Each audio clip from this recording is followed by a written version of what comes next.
Veron Rendon sa pagkakonsihal sa lungsod sa Oslob, numero 16 sa balota. Atong iboto, di na to kalimtan. Veron Rendon ang iyang pangalan.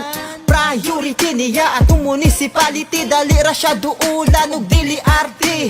Good governance ang iyang estratehiya, mahikap malaman ug maistorya. Busa dili ta magduha-duha sa atong lungsod, usa siya sa mugiya. Walay paglubad ang iyang serbisyo, sa pag-alagad niya kay seryoso. Walay anomalya nga mahitabo kung si Veron Rendon lang ang atong iboto. Ang iyang kamaayo dili gyud ikalimod, mga proyektong mulungtad sa hangtod. Maayo siya nga tawo, kugihang kaayo, grabe ka ilado, ato jud siyang iboto. Veron Rendon sa pagkakonsihal, mas maayo kung iboto siya. Veron Rendon sa pagkakonsihal sa lungsod sa Oslob, iboto siya. Veron Rendon sa pagkakonsihal, mas maayo kung iboto siya. Veron Rendon sa pagkakonsihal sa lungsod sa Oslob, iboto siya.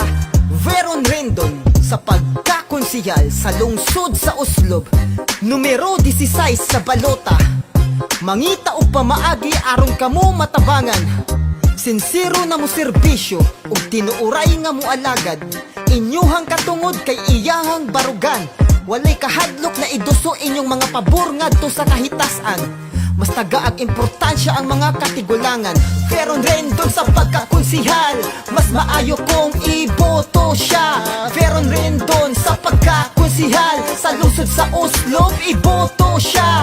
Veron Rendon sa pagkakonsihal, mas maayo kung iboto siya. Veron Rendon sa pagkakonsihal sa lungsod sa Oslob, iboto siya. Karong Mayo 13, di na to kalimtan, atong iboto og straight ang Team Tumulak. Sa pagka-mayor, June Tumulak Jr. ug ang Vice Mayor, Duke Amit. ug ang ilang mga konsihalis, Duji Abinis, Sara Dalumpinis, Nita Felosopo, Mila Postrano, Nunong Tan, Roger Trapa, Momoy Zamora o Veron Rendon. Veron Rendon sa pagkakonsihal, mas maayo kung iboto siya.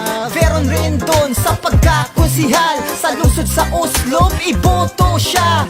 Veron Rendon sa pagkakonsihal, mas maayo kung iboto siya.